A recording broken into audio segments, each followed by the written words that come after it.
a Deus. Então nós vamos estudar o livro de Hebreus no capítulo 12. Chegamos a uma parte muito importante, né, da Epístola aos Hebreus. Até aqui o autor passou bastante tempo mostrando para a gente quem era Cristo, né, e a superioridade de Cristo. E agora ele vai mostrar a superioridade de Cristo e a superioridade da nova aliança, né?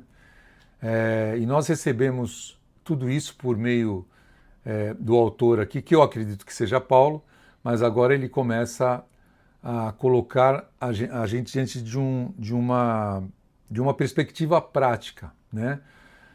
E a pergunta que a gente tem que fazer é assim: se tudo isso é verdade, como essa fé aparece na nossa vida, né? Como essa fé aparece na nossa vida? Como nós podemos fazer com que essa fé seja algo que nós exteriorizemos, vamos dizer assim, né? Porque uma coisa é saber no que o cristão crê, outra coisa é viver aquilo que ele crê, né? Então, Hebreus 12 ele começa justamente a trazer essa fé para o chão da vida, vamos dizer assim, né? Como nós enfrentamos o pecado, como nós perseveramos quando nós estamos cansados, como nós recebemos a disciplina de Deus, né? Como nós vivemos em santidade, como nós mantemos a paz com as pessoas que estão ao nosso redor, né? O que nós precisamos abandonar quando nós chegamos até aqui, né? E principalmente onde nós devemos permanecer quando tudo aquilo que nós estamos acostumados a confiar começa a ser abalado. Ele vai falar sobre um texto aqui que é muito interessante nesse sentido, o que abala a gente, né? O que vai ser abalado, o que pode ser abalado, né? Então a gente vai perceber que o autor ele não está simplesmente dizendo aguenta firme, né? Porque a vida é assim mesmo, porque a vida é difícil, né? Existe algo muito mais profundo aqui, né? Ele quer mostrar para onde os nossos olhos precisam estar voltados, né, enquanto nós atravessamos pelas dificuldades. E aqui Hebreus 11, né, acabou de apresentar uma série de homens aí, os heróis da fé, né, que a gente chama, né, homens e mulheres que viveram pela fé, né. Nós olhamos para o Abraão, nós olhamos para o Moisés, para o Davi, né, e muitos aí, né. Nós vemos as histórias deles, as lutas deles, as vitórias e também as derrotas, né? Percebemos que nenhum deles era perfeito, né? Então, nós chegamos aqui no capítulo 12 e a gente encontra uma mudança de perspectiva. Então vamos ler lá, Hebreus 12:1 fala assim: portanto, também nós, visto que temos a rodear-nos tão grande nuvem de testemunhos, desembaraçando-nos de todo o peso e do pecado que tenazmente nos assedia, corramos com perseverança a carreira que nos está proposta, olhando firmemente para o autor e consumador da fé, Jesus, e ele continua, né? Então, olha onde o autor quer colocar o nosso olhar, né? Em Jesus, né? Isso é fundamental. A vida cristã, ela é prática. Ela não começa olhando para nós mesmos, né? Ela não começa olhando para os personagens do passado, né? Como a gente estudou em Hebreus 11. Ela começa olhando para Cristo, é isso que ele fala aqui, né? Então é muito claro que a gente precisa abandonar aquilo que pesa, isso sem dúvida, né? Nós precisamos enfrentar o pecado, a gente precisa compreender a disciplina de Deus, precisa buscar a santidade, precisamos viver em paz, precisamos permanecer firmes diante das atribulações, mas existe uma questão por trás de tudo isso. Para onde nós precisamos estar olhando enquanto nós passamos por tudo isso, né? Porque é possível lutar contra o pecado olhando para nós mesmos e terminar desesperado por não vencer o pecado. É possível você tentar perseverar olhando apenas para as circunstâncias, né? E terminar cansado de perseverar tanto. É possível olhar para as pessoas e se frustrar. Mas quando os olhos eles estão firmes e colocados assim em Jesus, a perspectiva muda bastante. E Hebreus vai mostrar exatamente isso, né? Ele vai mais longe, né? Ele vai mostrar a diferença entre aquilo que pode ser abalado na sua vida e aquilo que permanece sem ser abalado. né? Ele vai falar do Sinai, vai falar do Monte Sião, mostrar as duas realidades, né? A realidade do Sinai, né? Que é a antiga sombra, né? E a realidade da nova aliança, né? E no final a gente chega a uma declaração bem poderosa, né? Deus está o quê? Abalando aquilo que é abalável, né? Para que permaneça aquilo que não pode ser abalado. Então pensa comigo, né? Como é ser cristão na prática, quando aquilo em que você confia começa a ser abalado. O que acontece quando a estrutura, né, que você confia começa a mudar? Quando aquilo que parecia ser seguro deixa de parecer seguro. Quando Deus permite que algumas coisas sejam removidas da sua vida. É isso que Hebreus 12 vai começar a nos ensinar, né? Nós precisamos voltar os olhos para aquele que está no centro de tudo, Jesus. Então o autor começa aqui olhando firmemente para Jesus. Hebreus 12, 1. Vamos lá, vamos voltar de novo até o 3. Portanto, também nós, visto que temos a rodear-nos tão grande nuvem de testemunho, desembaraçando-nos de todo o peso do pecado que tenazmente nos assedia, corramos com perseverança a carreira que nos está proposta, olhando firmemente para o autor e consumador da fé, Jesus, o qual, em troca da alegria que lhe estava proposta, suportou a cruz, não fazendo caso da vergonha, da ignomínia, e está sentado à destra do trono de Deus. Considerai, pois, atentamente aquele que suportou tamanha oposição dos pecadores contra si mesmo, para que não vos fatigueis, desmaiando em vossa alma. Então, começa com uma palavra que parece pequena. Nós já analisamos essa palavra no capítulo 10, né? Portanto, né? Esse portanto, ele não apareceu do nada, né? Ele está conectado ao quê? Ao capítulo 12, né? Ele conecta, na verdade, o capítulo 12 com o capítulo 11. É como se o autor tivesse dito, ó, depois de tudo que a gente acaba de ver, né, sobre aqueles que vieram antes de nós, né, pela fé, agora a gente precisa entender o que isso tudo significa para nós. Então, a imagem utilizada aqui, que ele faz, é de uma corrida, né? Então, a gente pode pensar num estádio, né? Existe uma pista, existe uma carreira, existe uma corrida a ser completada, existe um percurso a ser feito, que precisa ser percorrido, e aqueles que vieram antes, eles já cumpriram a parte deles. Eles eram testemunhas da fé em meio às circunstâncias que eles viveram. Agora, você e eu somos nós que a gente precisa continuar essa corrida. Então aqui existe uma coisa interessante, né? Nossa referência são os personagens do Antigo Testamento. Eles foram homens e mulheres de fé, nós podemos aprender com eles, nós podemos olhar para as histórias dele, nós podemos enxergar a fidelidade que eles tiveram com Deus, através daquilo que eles viveram, né? Mas eles eram imperfeitos. Eles não eram o destino da nossa fé. Eles apontavam para algo maior. Por isso o autor diz, olhando firmemente para o autor e consumador da fé, Jesus. É como se ele estivesse dizendo assim, não fique parado admirando os corredores anteriores. Continue correndo. E enquanto você corre, mantenha os olhos naquele que está lá na frente. Porque Jesus não é mais um exemplo de fé, como esses homens do passado. Ele é o autor e consumador da fé. É ele que é o nosso modelo perfeito de perseverança. Isso muda, assim, completamente a maneira como a gente enxerga a vida cristã. A nossa caminhada, ela não consiste simplesmente em tentar repetir a experiência de alguém que viveu antes de nós. Não se trata de buscar uma unção de um personagem do passado. Não se trata de transformar homens em modelos absolutos. O objetivo é o quê? A gente ser transformado à imagem de Cristo. Por isso que Paulo falava, sejam meus imitadores como eu sou de Cristo. E aí a gente precisa ter muito cuidado com isso. Porque quando nós olhamos para as demais pessoas, a gente pode começar a querer reproduzir essas pessoas. Mas quando a gente olha para Cristo, a gente é chamado para ser transformado por Ele.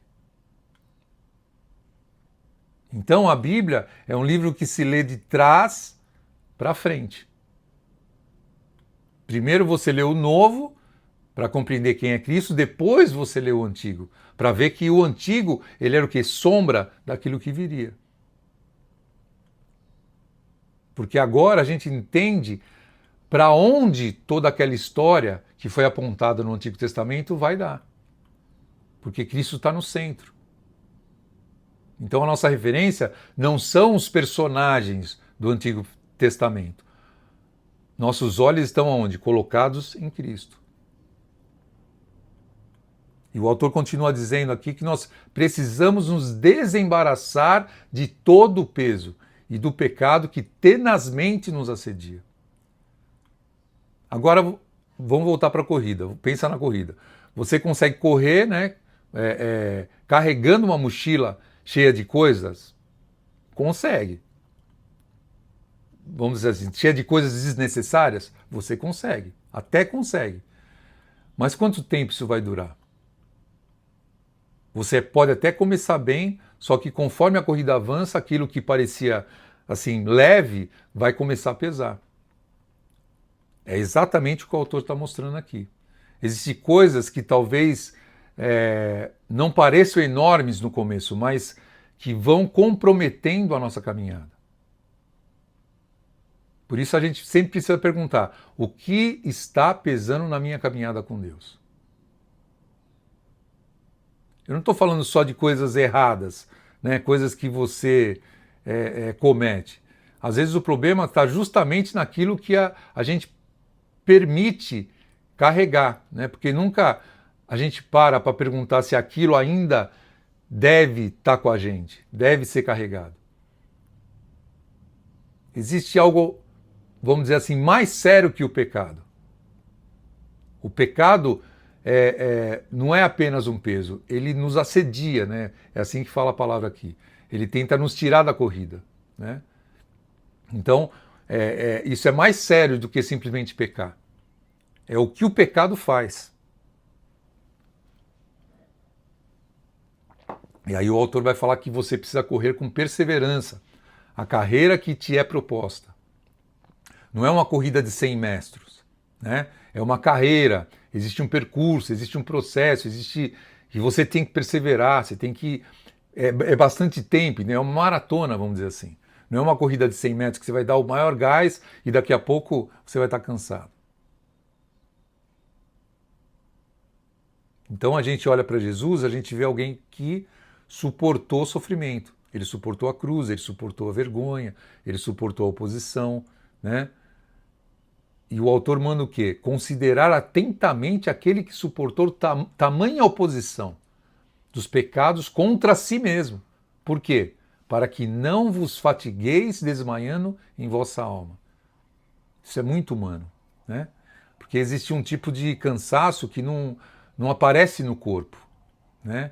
A pessoa continua trabalhando, a pessoa continua indo na igreja, a pessoa continua cumprindo as responsabilidades básicas, mas por dentro é o que? Ela está cansada. É isso que o autor está falando. A alma está desanimada.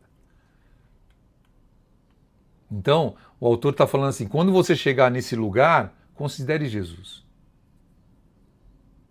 Olha para aquele que suportou. Olha para aquele que não desistiu.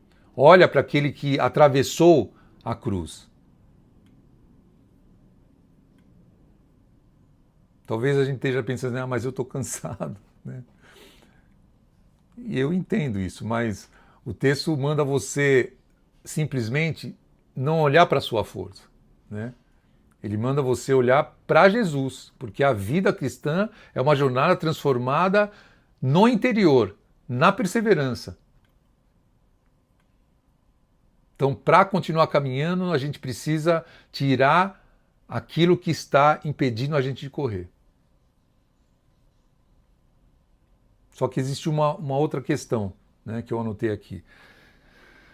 Se precisamos perseverar, né, em enfrentar o pecado como Deus trabalha durante esse processo, como Deus vai trabalhar durante esse processo. É exatamente isso que vai falar aqui. A disciplina que produz santidade. Está no Hebreus 12, 4. Fala assim: na vossa luta contra o pecado, ainda não tendes resistido até o sangue, e estáis esquecidos da exortação que, como a filhos, discorre convosco. Filho meu, não menosprezes a correção que vem do Senhor, nem desmaies quando por ele és reprovado, porque o Senhor corrige a quem ama e açoita todo filho a quem recebe.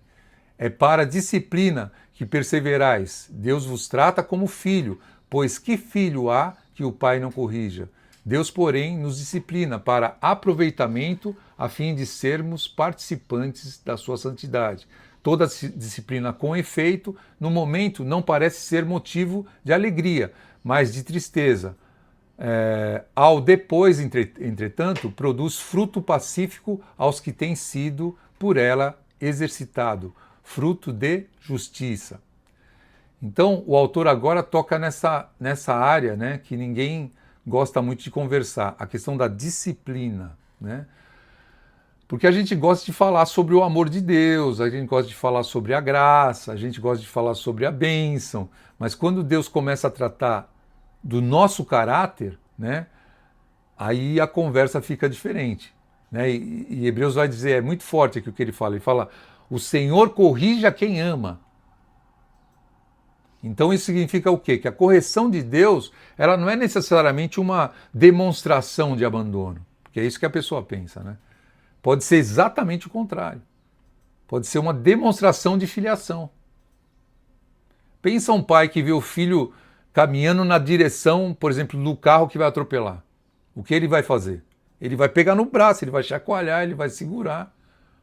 Ele não deixa. Ele vai fazer, ele vai corrigir. Ele vai intervir. Ele vai colocar limite. Porque existe uma diferença entre você deixar, né, alguém fazer tudo o que ele quer e amar alguém o suficiente para ajudar ele a crescer. É isso que Hebreus está mostrando aqui. Deus, então, não vai te disciplinar só para te punir. Ele vai te disciplinar para trazer o melhor aproveitamento. Para que você participe, para que você seja participante da santidade. Então, vê a profundidade disso, né? O objetivo da disciplina, ela não é apenas fazer a gente sofrer. O objetivo é o quê? Produzir alguma coisa na gente. Produzir o quê? A santidade. Então, eu fico pensando, talvez seja por isso que algumas situações da nossa vida a gente precisa ver elas por outra perspectiva. Nem toda dificuldade significa que Deus está abandonando a gente. Nem toda correção significa rejeição. Às vezes Deus está tratando aquilo que nós mesmos, né, não teríamos coragem de tratar. E dói. O próprio texto fala aqui que dói, né? No momento que a disciplina ela é aplicada, né, não parece motivo de alegria. Pelo contrário, é motivo de tristeza. Mas depois o que ele fala produz fruto. E aqui que a gente precisa ter maturidade espiritual. Porque existem momentos em que nós somos como filhos mimados, né? A gente quer que Deus faça aquilo que a gente está imaginando. A gente quer resposta imediata. A gente quer que Deus mude a circunstância agora. Mas Muitas vezes Deus está mais interessado em mudar a pessoa por dentro do que as circunstâncias que estão do lado de fora. E isso é completamente diferente. A gente quer que Deus tire o problema. Na verdade, Deus pode estar usando o processo para tratar o nosso caráter espiritual. A gente quer uma porta aberta. Deus pode trabalhar na nossa paciência. A gente quer uma resposta. Deus pode estar formando a nossa maturidade. Então, por isso a gente não pode interpretar a correção de Deus de forma errada, achando que é rejeição.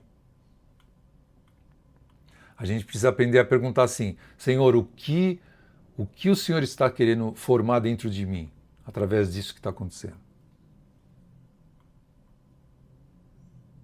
Isso vai levar a gente para uma verdade mais séria. Então, o maior problema não está fora de nós. O maior problema, muitas vezes, nem é Satanás. O maior problema somos nós mesmos. É claro que existe a tentação, existem os dardos inflamados do maligno, existem as influências externas, mas existe algo dentro de nós que a gente precisa ser curado, a gente precisa ser tratado. Nosso orgulho, a nossa resistência, a nossa vontade de fazer coisas que não estão no projeto de Deus, o nosso pecado. E Deus vai trabalhar exatamente aí. Então, quando a gente aceita o tratamento de Deus, a gente pode ser fortalecido para continuar a caminhada. Amém? Mas aí depois da disciplina existe também uma responsabilidade, né? Não basta a gente ser tratado, é preciso a gente continuar caminhando. E é isso que a gente vai ver aqui no Fortalecidos para a Caminhada.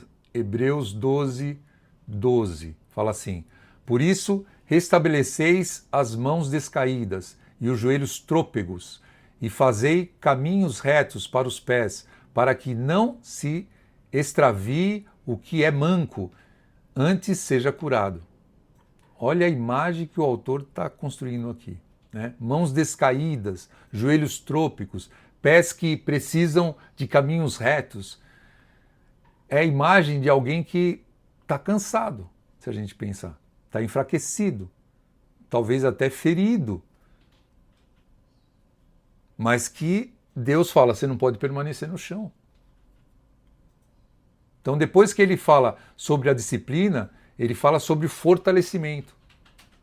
É como se ele estivesse falando assim, agora você tem que levantar. Não para fingir que nada aconteceu. Não para fingir que vamos dizer, aquele câncer, não, é só uma feridinha. Não é isso. Mas para quê? Para continuar, porque a disciplina não existe para paralisar, ela existe para amadurecer. E aí aparece uma ideia importante aqui, que é o quê? A Escritura interpreta a Escritura. Então, quando o autor usa essas imagens, ele está dialogando com aquilo que já foi revelado anteriormente. A Bíblia ela não é um conjunto de frases isoladas, né? A Escritura ela conversa com a própria Escritura. Então, uma passagem ajuda a iluminar a outra.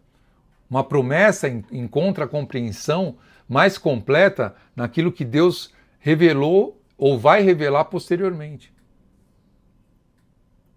Por isso que a gente diz, a Escritura interpreta a Escritura. Mas existe uma diferença que a gente precisa guardar. Estar na Bíblia e ser bíblico é diferente, são duas coisas diferentes. Estar na Bíblia e ser bíblico são duas coisas diferentes. Uma pessoa pode conhecer muitos textos, pode citar versículos de cor, pode saber onde determinada passagem está, mas a pergunta é o seguinte: isso está governando a maneira como ela vive? Porque não basta você estar cercado de Bíblia. A Bíblia precisa o quê? Formar a nossa vida. Ela precisa alcançar os nossos pés, nossas decisões, nosso relacionamento, nossa maneira de tratar as pessoas, nossa maneira de servir na igreja, de servir as pessoas, nossa maneira de lidar com o dinheiro, nossa maneira de reagir quando a gente é contrariado. Então é aí que a Escritura deixa de ser só uma informação e ela passa a produzir o quê? Transformação. A gente tem que perceber que o autor ele começa a falar sobre aquilo que acontece entre nós. Então, a Bíblia e a vida cristã não é uma experiência isolada. A gente caminha com outras pessoas ao lado.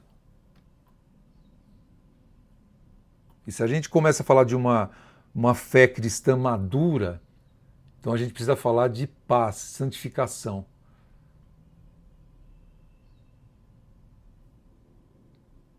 E por outro lado, daquilo que pode crescer dentro de nós, e a gente pode alimentar isso e isso ser muito maléfico. Então, vamos para o outro ponto aqui, que é a paz, paz, santificação e a raiz de amargura.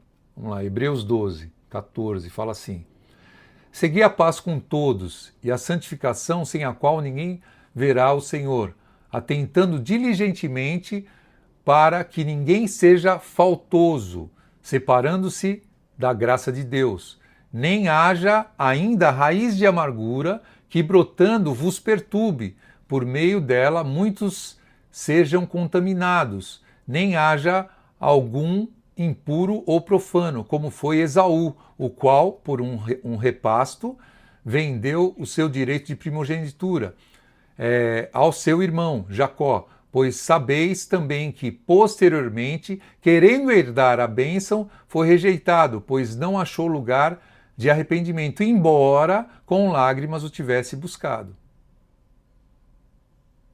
Então aqui, o autor aqui coloca as duas coisas, né? Uma do lado da outra, né? A paz com todos e santificação. E isso é interessante porque a gente pode ter uma tendência, né, de separar as duas coisas, né? A gente quer estar bem, né, com Deus, mas a gente não quer resolver determinadas situações com as pessoas, entendeu? Ou então a gente quer ter bons relacionamentos, mas a gente não está preocupado com a santidade. Então o hebreu junta as duas coisas. Seguir a paz com todos e a santificação. Então, aquilo, né, que Deus está fazendo dentro de nós precisa alcançar a maneira como nós nos relacionamos com aqueles que estão ao nosso redor. E aí aparece uma expressão forte aqui, né? Raiz de amargura. Então a gente pode pensar numa raiz, né? Você olha para uma árvore, você vê aquilo que está do lado de fora, né? Está acima do solo, né? Mas existe uma parte que está dentro, que você não vê, que está escondida, está crescendo por debaixo da terra. E uma raiz de amargura funciona assim. Uma coisa pequena, talvez uma ofensa, uma decepção, uma palavra contrária àquilo que você queria, uma injustiça, um problema não resolvido. Aí a pessoa vai guardando e guarda outra coisa e mais outra coisa, até que aquilo começa a crescer dentro, de dentro para fora.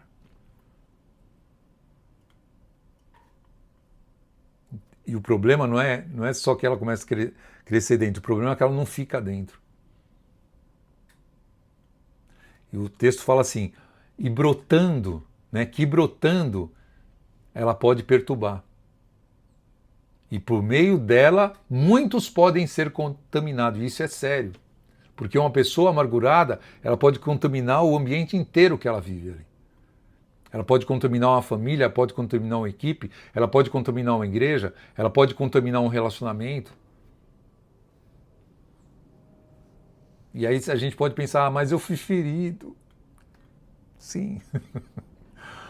A questão não é negar a ferida, a questão é perguntar o que eu vou permitir que essa ferida produza dentro de mim.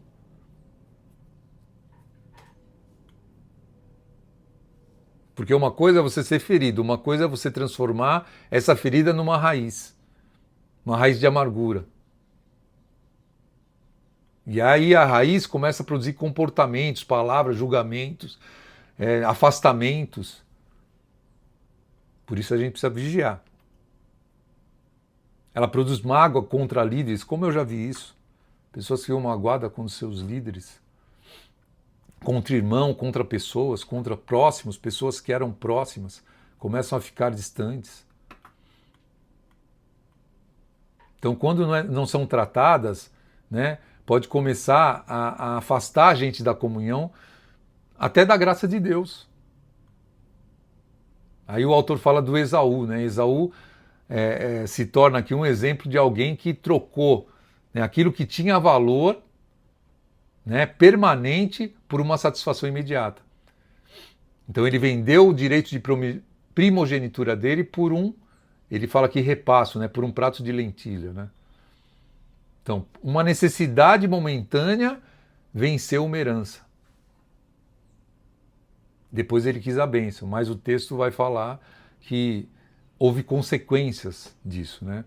Isso é muito atual, isso é muito atual. Porque quantas vezes a gente troca, né, algo que é permanente por uma satisfação imediata.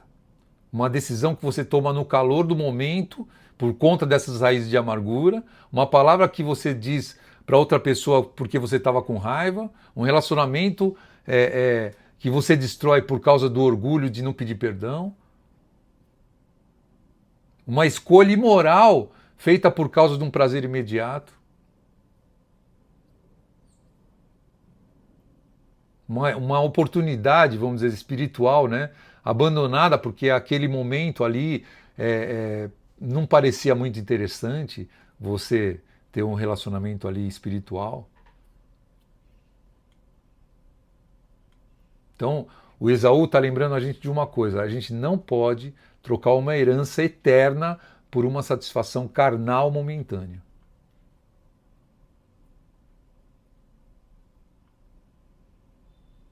Então, isso nos ajuda a compreender que aquilo que Deus coloca nas nossas mãos, não existe simplesmente para nós, né? Os dons, os talentos, os frutos do Espírito são o quê? São serviços que nós vamos prestar ao próximo. Então são coisas, são talentos que Deus nos dá para colocar para o próximo. Então muitas vezes a gente está pedindo coisas que Deus quer te dar, mas Ele sabe, se você receber aquilo, você não vai transbordar aquilo, por isso Ele não te dá. Então eu preciso transbordar isso para o meu irmão que está do meu redor, está do meu lado. Então a vida cristã, ela acontece nessa comunidade, essa coisa comunitária, né? Aquilo que Deus produz na gente precisa alcançar o outro. Então por isso que você precisa cuidar daquilo que você está permitindo crescer dentro de você. Porque a raiz de amargura vai o quê? Brotar e ela vai contaminar as pessoas com a amargura. Porque essa fruta, essa árvore, né, que ela vai se transformar, ela vai dar frutos de amargura. Então, como o autor está conduzindo, né, nossa mente, nosso pensamento? Primeiro, a gente olha para Jesus. Depois a gente enfrenta o pecado. Depois a gente recebe a disciplina. Aí depois a gente é fortalecido. A gente busca a santidade e a paz, né? Tanto com Deus como com as pessoas, né? Então a gente cuida daquilo que está aquecendo por dentro de nós. E aí ele nos leva a uma realidade maior. Ele começa a mostrar onde nós estamos em Cristo. E é o que ele vai falar aqui, ó. E ele fala do contraste do Sinai com o Sião. São dois montes. Mas ele não está falando de montes, ele está falando de uma questão espiritual, né? Então no Sinai, do Sinai ao Monte Sião. Hebreus 12, 18 fala assim: não tendes chegado ao fogo palpável e ardente, e à escuridão, mas tendes chegado ao monte Sião, a cidade de Deus, do Deus vivo, a Jerusalém celestial, a Jesus, o mediador da nova aliança, e ao sangue da aspersão que fala coisas superiores ao que fala o próprio Abel. Ele fala aqui do próprio Abel por causa do sangue de Abel, porque fala que o sangue de Abel clama por justiça, não é isso que fala a palavra? Então ele está comparando o sangue de Cristo, né, que é o sangue da aspersão que tira, né, que leva você para uma nova aliança, e o sangue de Abel que clama por justiça. Então ele muda completamente o cenário. Ele começa falando do Sinai, né? E quando a gente pensa em Sinai, a gente pensa lá em Êxodo 19 e 20, né? O fogo, a fumaça, o temor do povo para chegar ali perto do Sinai e apalpar o Sinai, né? A distância que eles tinham que manter. Então é uma manifestação poderosa da presença de Deus, mas também uma realidade que a gente, né, não podia se aproximar. Ela marca assim limites que você tinha que ter com aquele monte.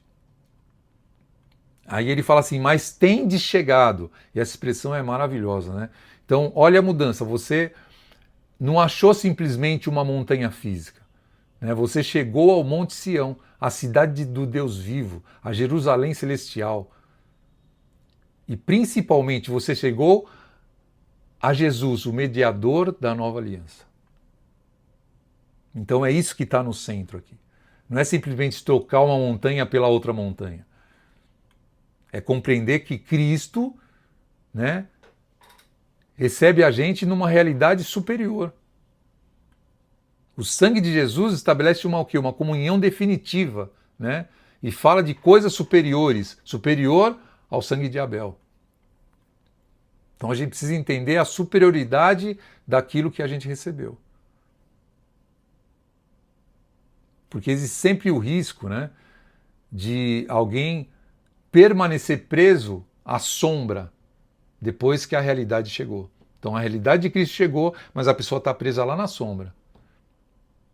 Então imagina alguém olhando para uma fotografia de uma pessoa, quando a pessoa está sentada ao lado dela. A fotografia tem valor? Tem valor. Mas você não precisa olhar, né, para a fotografia se a pessoa está do seu lado. Da mesma forma, as antigas realidades apontam para algo maior. Agora Cristo chegou, é a sua realidade, né? Elas apontaram para quem? Para Cristo, que já está. Por isso a gente não deve permanecer dependente das antigas simbologias, das arquinhas, dos altares, dos ritos, como se elas fossem o centro da nossa fé. Quantas vezes você vê em igrejas tocando chofar lá, e as pessoas, o chofar está tocando, como se aquilo fosse o centro. E o centro é Cristo. O véu foi rasgado.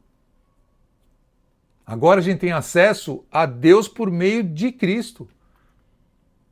E isso muda a maneira que a gente se relaciona com Deus.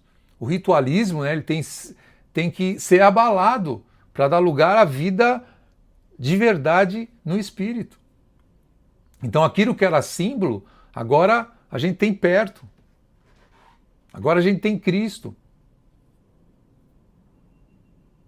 Então a gente começa a entender algo extremamente importante, que os abalos que Deus permite é porque existem algumas estruturas que pertencem a uma outra realidade. Porque a realidade antiga apontava para uma coisa maior. Então a gente não pode se surpreender quando aquilo que é temporário seja abalado por Deus. É exatamente isso que ele vai falar aqui, ó. Um reino inabalável, Hebreus 12, 26. Aquele cuja voz abalou então a terra, agora, porém, ele promete dizendo, ainda uma vez por todas, farei abalar não só a terra, mas também o céu. Ora, esta palavra, ainda uma vez por todas, significa o quê? A remoção dessas coisas abaladas como tinham sido feitas, para que as coisas que não são abaladas permaneçam, por isso, recebendo nós um reino inabalável, retenhamos a graça, pela qual sirvamos a Deus de modo agradável, com reverência e santo temor, porque o nosso Deus é fogo consumidor. Então a gente chega numa declaração aqui muito forte, né? Deus abala aquilo que é abalável para que permaneça aquilo que não pode ser abalável. Então a gente pensa nisso. Às vezes nós pensamos que a estabilidade significa nunca perder nada.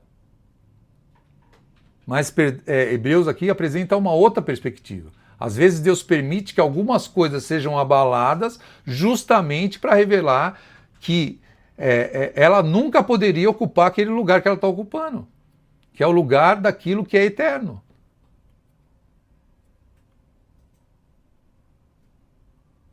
Então aquilo que parecia permanente pode não ser permanente. Aquilo que parecia indispensável precisa ser removido. Aquilo que parecia sustentar a nossa fé pode cair. E quando cai, surge uma pergunta: no que realmente a gente estava firmado? Porque a nossa fé não pode estar presa a um prédio, não pode estar presa a um símbolo, não pode estar presa a uma estrutura humana, não pode estar presa àquilo que pode ser fechado, destruído, abalado. O centro é o reino. Recebendo nós um reino inabalável, é isso que ele fala. Que expressão é essa? Nós recebemos um reino inabalável. E se a gente receber um reino inabalável, então a gente precisa aprender a viver de acordo com essa realidade.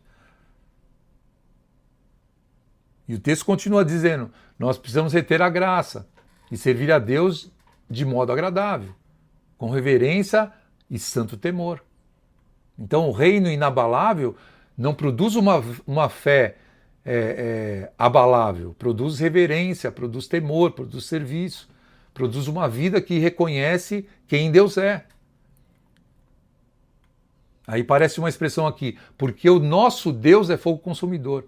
E essa expressão é relacionada ao livro de Deuteronômio 4 lá, né? Que aponta para quê? Para a realidade de um Deus que é zeloso. Para o crente, essa realidade está ligada ao quê? À purificação. Mas também existe uma realidade do juízo para aquele que rejeita a graça, para aquele que não é crente. Então a gente não pode tratar Deus de uma maneira superficial. A graça que Deus nos dá não elimina a reverência que a gente tem que ter. A graça faz o quê? Aproxima a gente de Deus. Mas essa aproximação continua sendo marcada pelo temor, pelo santo temor. Então Deus abala aquilo que é abalável. Por quê? Para que aquilo que é eterno permaneça. Porque Deus está permitindo que isso seja abalado. Essa é uma pergunta. Outra pergunta. O que Deus está revelando sobre aquilo que eu coloquei na minha segurança? Que não foi Ele. Então, quando uma estrutura, né, que a gente achava que era algo da nossa segurança, ela cai, o que está sendo escondido por trás da segurança começa a aparecer. Então, quando uma segurança humana desaparece, né, a gente descobre onde realmente estava a nossa confiança. Quando uma circunstância muda, a gente descobre que a nossa fé dependia daquela circunstância. Ou dependia de Cristo, da circunstância. Então a gente recebe um reino inabalável, o reino espiritual, ele já está entre nós. É isso que fala o texto.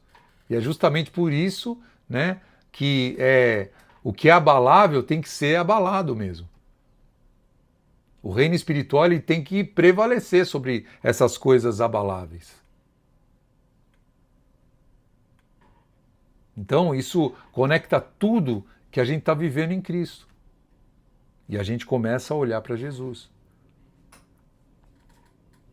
Então a gente é chamado para abandonar o pecado, e a gente aprende que Deus vai nos disciplinar como filhos, amados, né? Nós fomos fortalecidos para continuar caminhando. Fomos chamados à paz e à santificação. As duas coisas funcionam juntas. Recebemos o alerta sobre a raiz de amargura. A gente viu o exemplo de Esaú, né, e o perigo de trocar aquilo que é eterno por aquilo que é imediato. Depois a gente é abalado, né, do Sinai ao Monte Sião. E a gente vê a superioridade da nova aliança. Você percebe a progressão do texto? E é isso, gente. Glória a Deus, né? Glória a Deus. Então, Hebreus 12 mostrou aqui a vida cristã precisa ser vivida na prática. Não basta saber quem é Cristo, a gente precisa correr olhando para Cristo, precisa vencer os pecados, precisa receber a disciplina de Deus, precisa buscar santidade, precisa viver em paz com Deus e com os homens, precisa cuidar das raízes de amargura, precisa compreender a superioridade da nova aliança. Amém? Então é isso. Tá? Se isso aqui falou com você, segue a gente aí, tem uma playlist aí no canal para que você sobre o livro de Hebreus. E é isso aí. Deus abençoe.